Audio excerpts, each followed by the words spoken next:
Hi everyone and welcome back to another video. Today we have CrankWheel. This is the best screen sharing for inside sales and in telesales. Now you can access this site using the link in the description to get extended free trial as well exclusive benefits and rewards. So make sure to check that out. Okay, now jumping onto this site, you can see screen sharing is an important tool in order to make sales and get your clients on board. So we have a couple of features for that in here. On the main dashboard you can see the recently recorded sessions, recently shared, and all of that information will be displayed in here. Now if you want to head over to the sharing section from the left side of your screen, you can see the videos and the shares that you are going to be simply sharing with your clients. You can simply upload your videos in here. Head over to uploaded videos, and there you can see we have this option to upload your video, and in the share option you can see the item or the videos that you have shared already.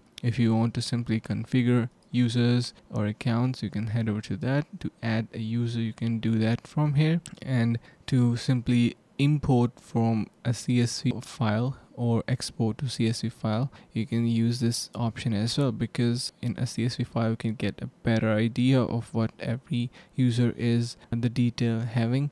So yeah, now to add a new user, click on this new user option, enter their basic details, click on submit, and the user will be added. Similarly, you have this account option, CRM integration as well. So this is really important for the businesses to go with the CRM. So you can see we have HubSpot and less annoying CRM, which is CrankWheel's on released CRM service. So really amazing. Now in the emails, you can see the email settings that you can add onto CrankWheel. So in order to share any video or anything, the email that is going to be showing up will be displayed in here. So yeah, similarly they have API access as well and many other features. So a lot of stuff for video sharing and screen sharing, that type of stuff. Make sure to check that out, guys, and to try out this site you can head over to the link in the description to get extended free trial as well exclusive benefits and rewards. So thank you so much for watching. Make sure to subscribe and see you in the next video.